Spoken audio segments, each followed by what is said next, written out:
Guten Morgen. Welcome to Dusseldorf, Germany. And we're here at Phillipshalle. Phillipshalle? Yeah, that's right. And, there you go. Right on cue.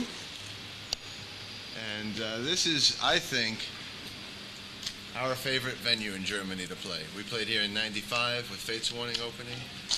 And we played here in 2000 with Spock's Beard opening. Did we play here any other time? No, I guess not.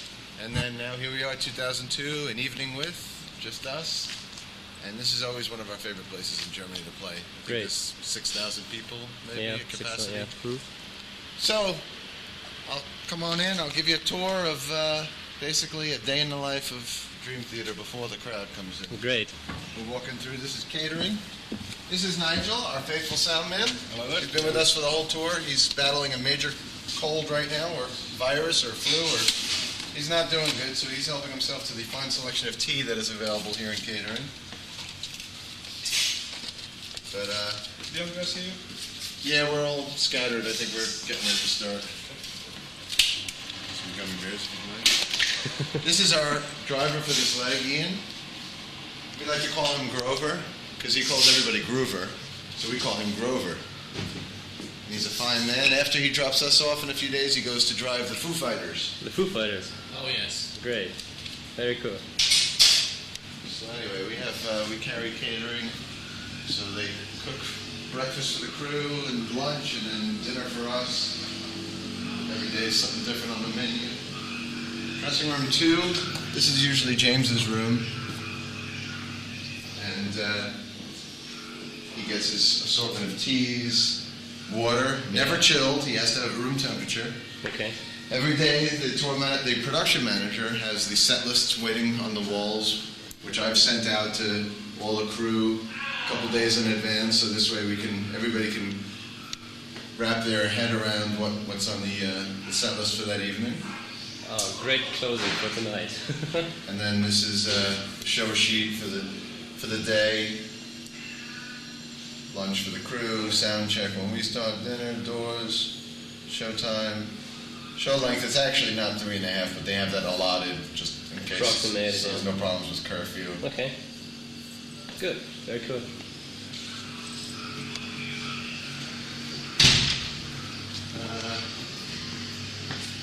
This is the great Rick Fulner, who's been tour managing us since January. The man himself. Rick has been doing a great job. This is a tuning room. This is where John Petrucci will usually sit himself.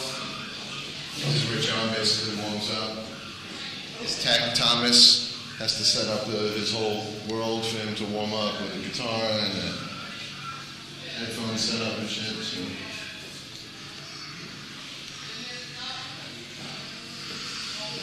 This is the crew room. They get a dressing room. Now that we have an evening with, we don't have an opening band to share dressing rooms with, so the crew get a room to chill out. Yeah.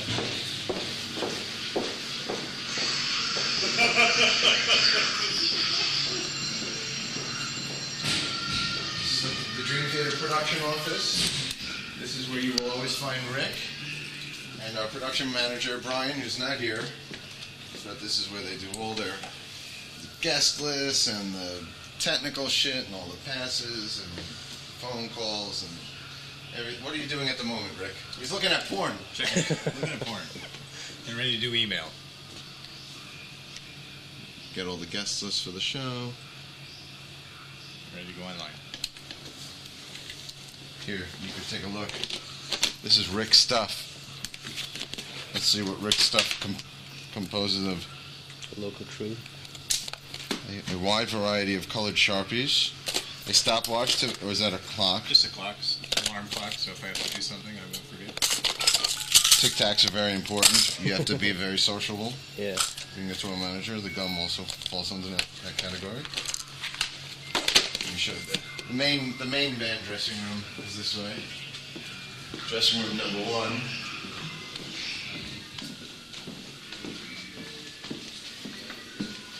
And in dressing room number 1, we have 2 people that are ready to tackle each other. The tackling guy. Hello. Hi. Mr. James Labrie, Mr. Making John up. Myung. Great. How are you guys? We're doing the The daily routine. The daily Hurry up routine. and wait for the Okay. show. Great. That's basically what Some nice food and water. Dressing room 1, well, I showed him dressing room 2, which is usually your room. Dressing room 1 is where the chocolates, which mainly Jordan eats. You see Yeah. Some vegetables, some fruit, some chips. This plant has been following us around on this whole tour. For some reason, they keep putting it in our dressing room. You And like then- it? It's all right.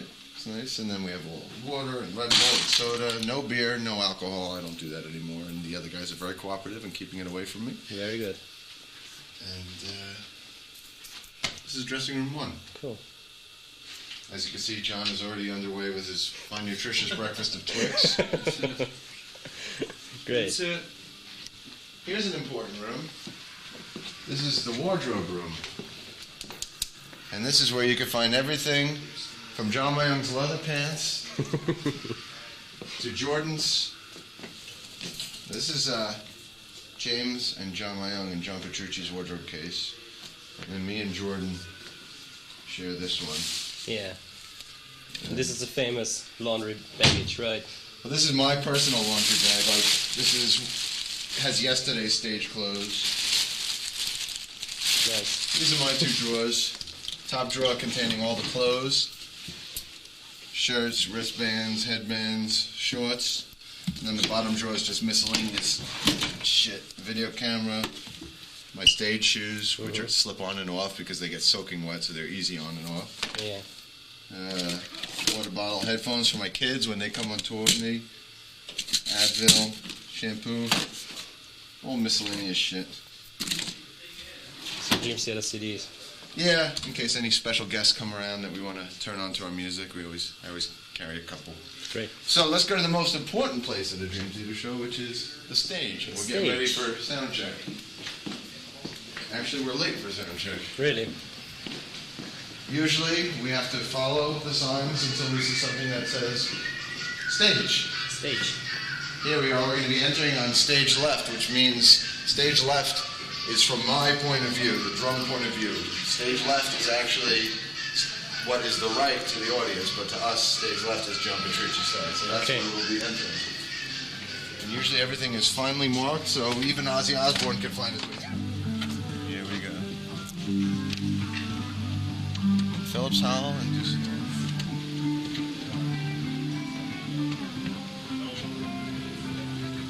Well, let me give you a tour of the drum world, and then I'll pass you on to John and Jordan. Okay. They can give you a quick tour. Jose's not here. Where's Jose? Oh! Jose! Jose's not around to give you the proper tour. Well, this is his work box, and this is where me and him hang out in between songs. And he always has a water bottle for me, and water, and Gatorade, and towels, and candy, and gum. So all the times during the show, this is where him and I hang out. And if you look in his drawers, hey Ben, is there any way of getting more light up here? Okay. What does he got? He's got batteries.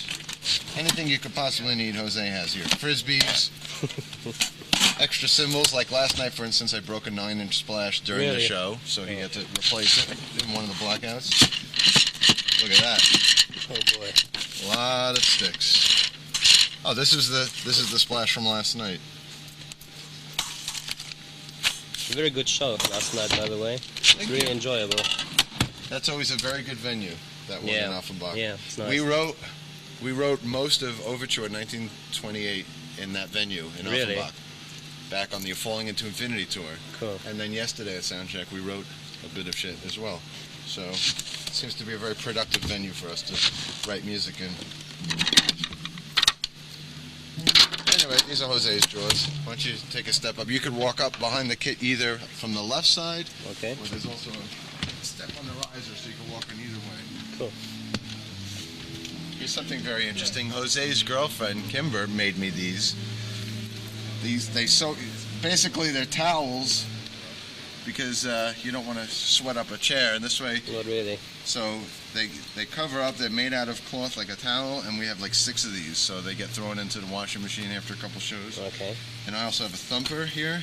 Basically, because we play with inner ear monitors, there's really no drum sounds on the stage, and all the years of having a big monitor behind me, you're used to feeling the kick drum, but now with the inner ears, there's no thump on the stage. So basically, every time I hit the kick drum, these are attached to the kick drum, and they shake the seat. So they make the seat feel like you can actually feel the vibrations of the kit. And here's the famous Siamese Monster. Basically built by Jose and myself, and I have 3 of these. This is the European one. Japanese and American one? Yeah, but they're all identical finishes, so there's no way of telling which is which, but I do have 3 of these. And I guess if you've seen the tour, I use this side for, well, like for instance, tonight, I use it for Hollow Years, Misunderstood, Spirit Carries On, New Millennium, and then Solitary Shell. This side is a lot of fun. A lot of interesting things, a triple hi-hat, which the pedal for is over here. So in Great Debate, I actually play this with the right foot when I'm on this kit. Anyway.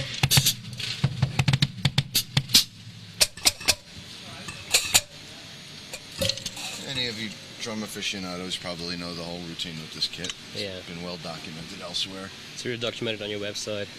Yeah. So here it is in all its glory.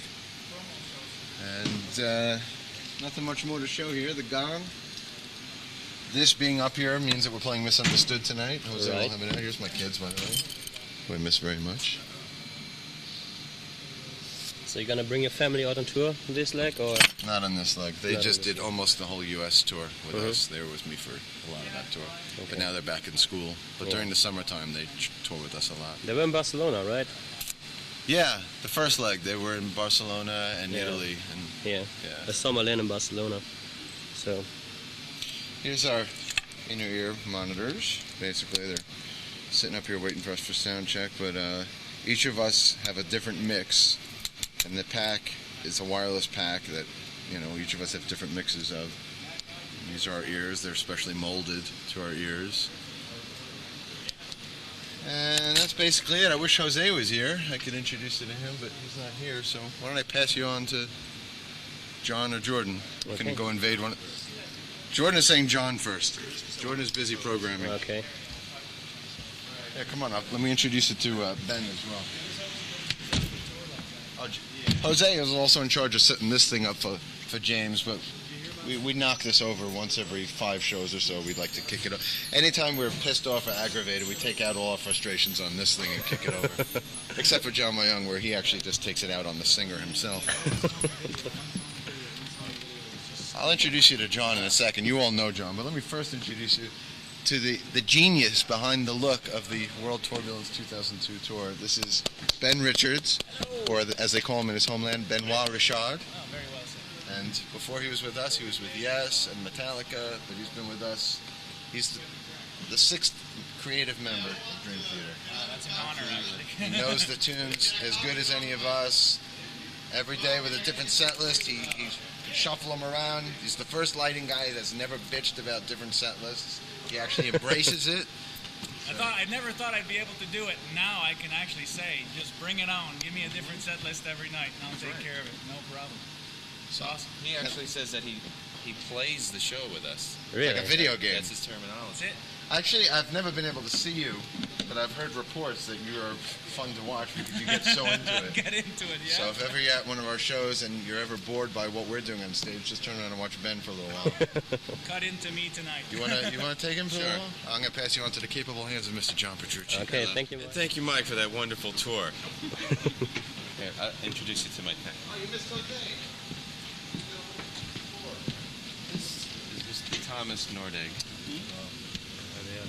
Thomas is my illustrious tech of Guitarland. And one of the cool things, actually I met Thomas on the G3 tour because he's Steve Vai's tech. And then he was doing, helping me out as well in that tour. But I like to come over because he has Steve Vai set lists. G3 Mexico, Shy Boy, For the Love of God, and all that. And Thomas, what would you say was your most memorable experience? Wow. The most memorable experience. I would have The to gear say showing up in Mexico was at 8:30. with Toto, and the last show of that Toto tour was for Steve Lukather I was working for. And the last show was at the Universal Amphitheater in LA. It was a benefit for Jeff Porcaro, who had died prior to that. Simon Phillips was the drummer. And at that benefit show, asked me who was not on the stage. It was like from Van Halen to... Hey, wait a second. I wasn't on the stage. well, Okay, wait a minute. that is true. That is true. Everybody except him, he was busy otherwise, I'm sure. But anyway, the last song was Little Help from My Friends, was the encore, and George Harrison was there. So wow. I had to give him the guitar, so that was... That is cool. That's cool. Very cool. Yeah. Indeed. Very nice man. Polite. That's great. Very So we saw you all the time. You're really into the music on Dream Theater. You're always going with the music on stage. It's Can you not? pretty good. Pretty cool. Yeah. Awesome. Okay. cool.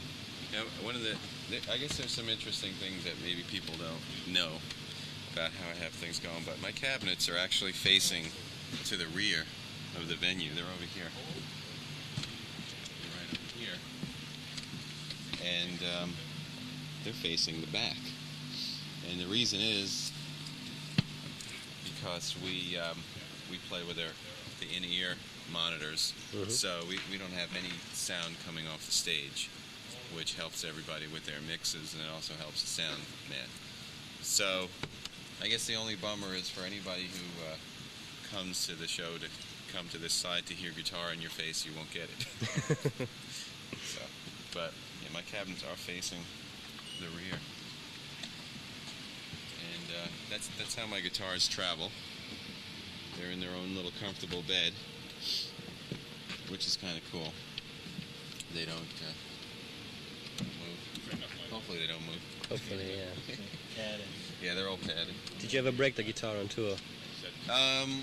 Well, I never broke a guitar, but when I first had my double neck made, it actually it traveled in the case, and the next day the headstock was kind of cracked, but it was just, it had something to do with building it quickly and the tension on the neck, but now it's perfect. That's the only thing that ever happened. Okay. Yeah. What else? This is the percussion thing that we always knock down at least once a week. Once a week. Yeah. Yeah. Of stuff. My good friend Mark Snyder put this all together, and basically gives me the versatility to do whatever I want and get whatever sound I need. And let's see, one of the things that is cool is this. I can basically, well, you probably won't hear this because my cabinets are facing the other way. Okay. But you might. Basically, the way this is laid out, it enables me to have presets along the bottom, so that, you know, this button will turn on and off a whole bunch of things, and this button will turn on and off a whole bunch of things. They're all programmed. You can see the lights change on the pedal board. Just sending it MIDI messages to change different amplifiers and different channels and stuff like that. But, so those are all your sounds. That would be like a clean sound on that first one.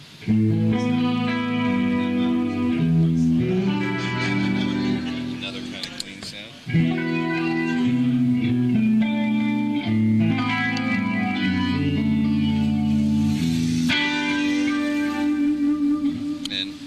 Some more kind of crunchy sounds that are pretty dry.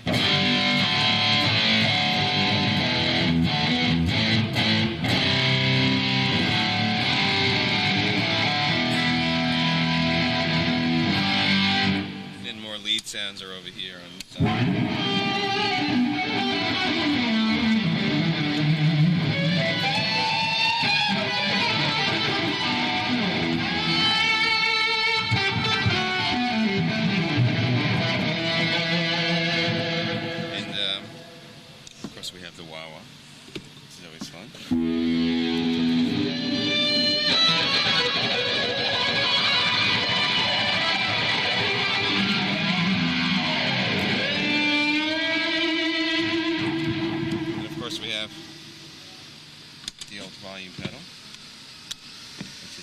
good for.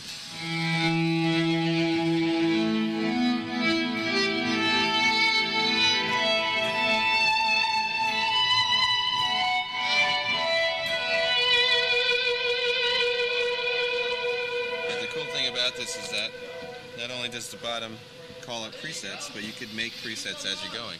So say you're traveling along the show and you're playing something, and all of a sudden you want to add some delay to that. You just kind of step on the one that says delay. You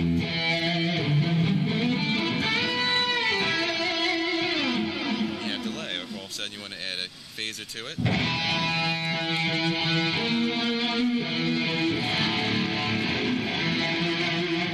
Phaser, so it's kind of same as having like a whole bunch of pedals all on the floor there, and you can turn off either one that you want. And then each song has a different bank, so you see that's number 1. So for example, if I'm going to play, let's see, if I was going to play The Great Debate, that would be bank number 7. And so like the beginning of that song has this really cool thing on the eventide. It's called Angel Echoes, and I can do the whole intro to that.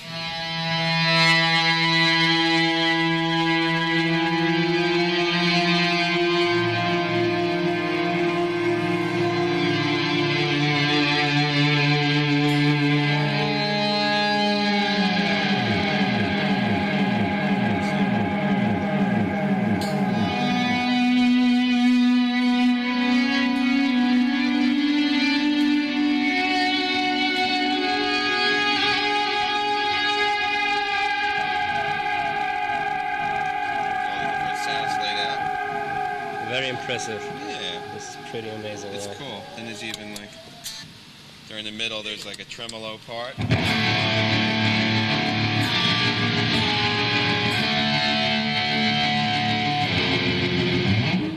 thinking we're a little out of tune with that last one. And I have a tuner up here, of course, which is cool. And you just look down, and you can tune up. That's another one. There's Fatal Tragedy. All the sounds are in bank 3, so this song starts with the...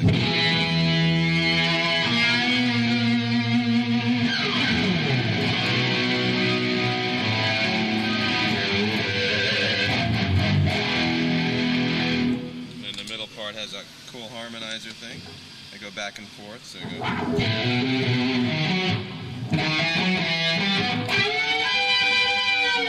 Back to this.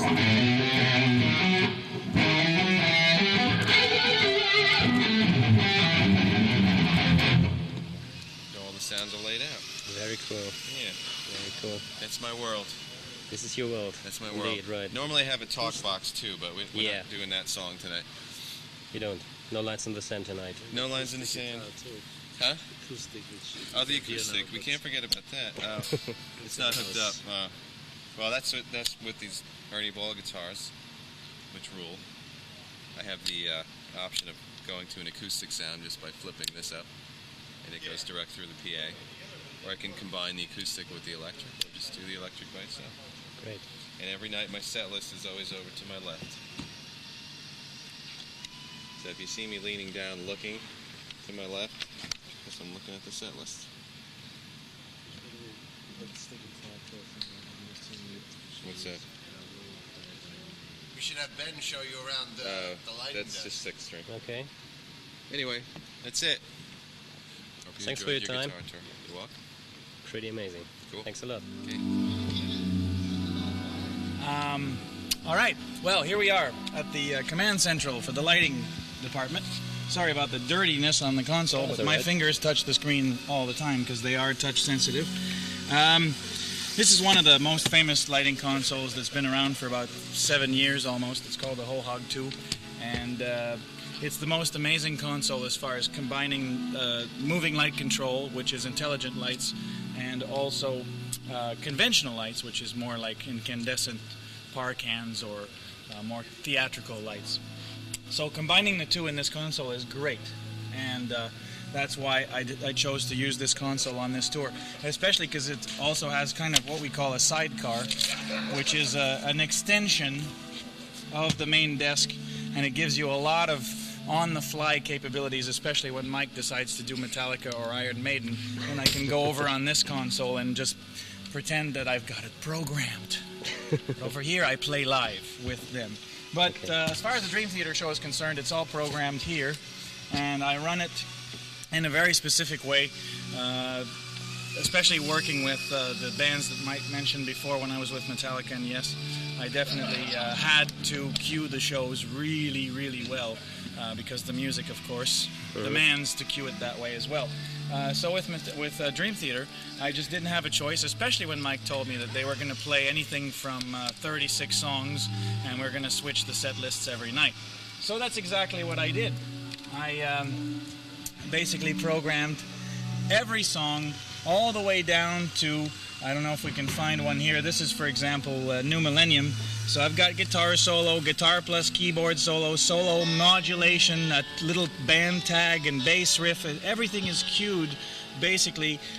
And I play this game where I just constantly change the state of the stage level with the music at the same time. All right. And then that way I can pretty much play this video game with them where I basically advance myself to a different stage level, just as Jordan advances himself with the sounds, with the foot switch. Okay. All his sounds are programmed in order. My sounds are also, my looks are programmed in order. And then this master button during the show just advances me. But then my left hand takes care of all the action. And if you look on stage right now, most of what I control is the stage, the audience, and then also the strobes. Okay. So that all comes from my left hand, all at the same time during the show. So while I'm playing the main looks, I definitely play the stage looks and the strobes at the same time. And that gives all the action and the intensity of the show. At the same time, I've got communication, a little headset, just like like a baseball announcer or something. And basically, I talk to 4 spot operators. There's 2 spots today on this side, and there's 2 spots on the other side. And what I do is I talk to them during the show, and I let them know what color to be in at all times, and if they should be on or if they should be off. And that creates more of a solo situation on the band members. Yeah. And as far as the images are concerned, well, we've got all kinds of stuff here. On the stage right now, on the screen, we've got the Dream Theater Majestic Gobo. We call those gobos. They're basically glass images that have been etched with laser. And if I can go find one in particular to show you how clear we could get these gobos, let me just find out. If I could do this quick for you, we could actually go here and then send this to the screen and then put this in white, and now you can see the beautiful Iron Maiden gobo that we made. If you zoom in and your exposure setting goes down, you'll probably just get right on it. Your exposure level is a little high there. But, these images are about, I swear they're about this big. If you want to just show my hand, they're about this big, and they're glass images that have been etched by laser, and they can be full color, as you can tell with this gobo. So that's pretty much how I do things here, and maybe during the show, if you want to just come over here and just check it out, you'll be able to see the hands and the screen and the stage level in action. And, okay, great offer. And we'll be able to show you how we do it. Thank you.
keyboard world. Let me explain and show you some stuff. Right now we're loading a large file. I don't know, can you see the screen? Camera? You guys are done. It's 108 megabytes of sound. It's all different sample data. And every day I load in different sets. So every day's another experience. Matter of fact, I'll show you Exhibit A. Okay. These are all the sets we've done, starting in Phoenix, Arizona.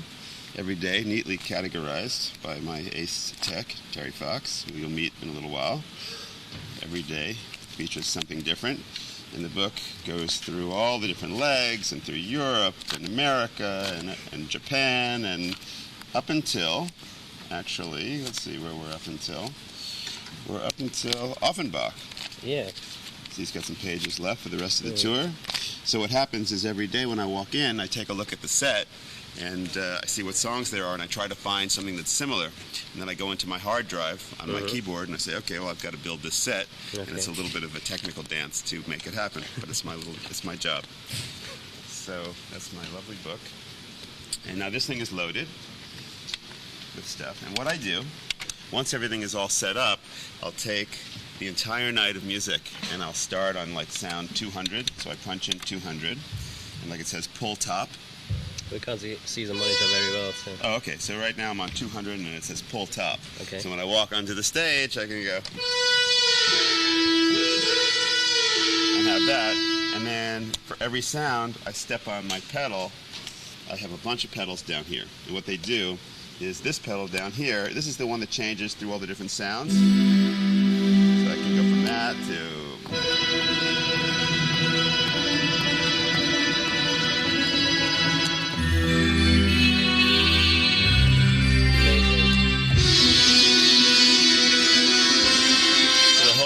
So the whole keyboard completely changes every time I step on the pedal. And I go through so many different sounds during the course of a night. So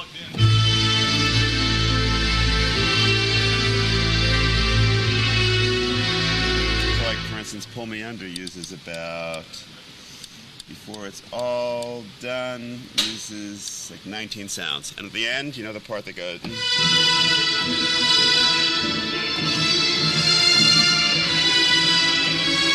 Something. A lot of times I'll split the keyboard, so I'll have like strings up here. And as I go down, it changes back to organ. Okay. So I can accomplish doing that thing that goes all that, but at the same time play the strings, which I don't think any other keyboard player actually did in this band. But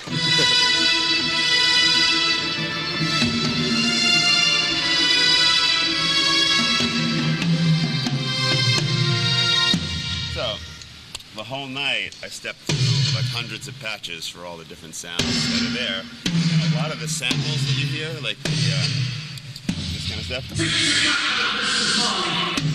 are on specific keys. So that sample's here. When I get to that part,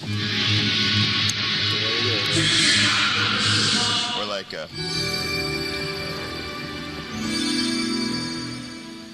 this one is...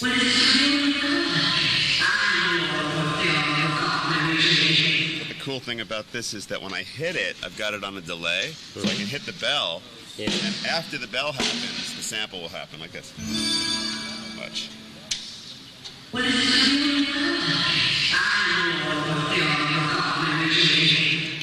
So I'm triggering all kinds of wild stuff all throughout the night, and play a couple of the sounds, you know.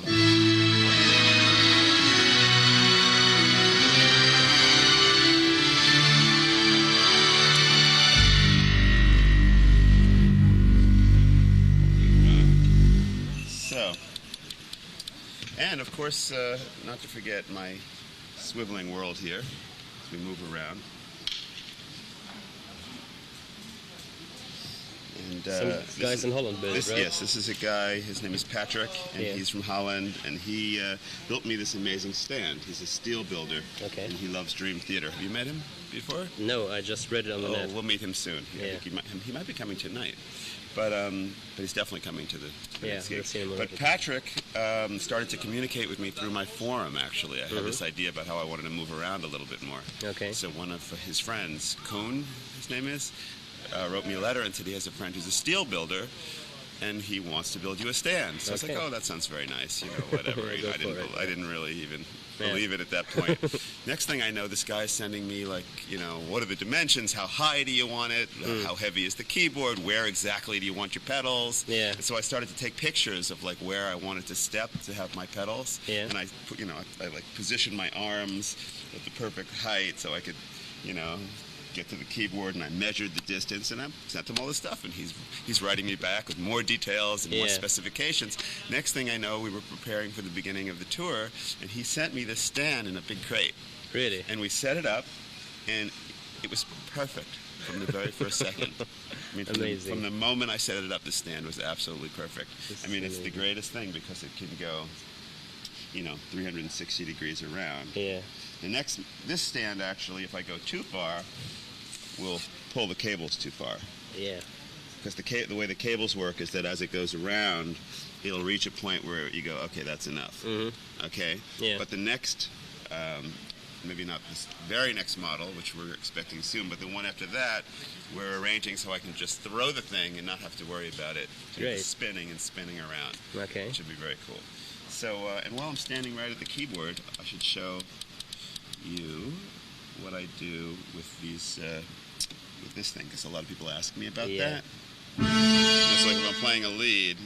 First of all, I've got a couple of wheels here. Usually I use the pitch wheel. This is just for like.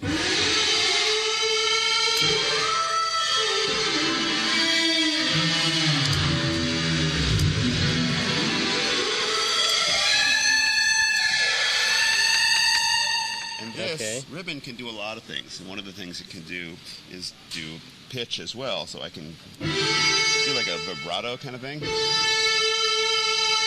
Or like massive kind of whammy bends, I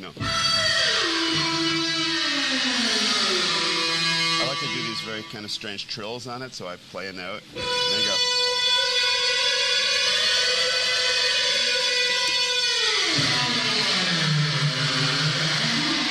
So it's really very kind of slippery, and Incredible. matter of fact, Terry sprays the thing so my hand can glide very smoothly on the ribbon. Very cool. So, and also I've got a bunch of sliders which I use to do crossfades and things like that, like at the beginning of what is this? Take the Time. I've got a slider which will.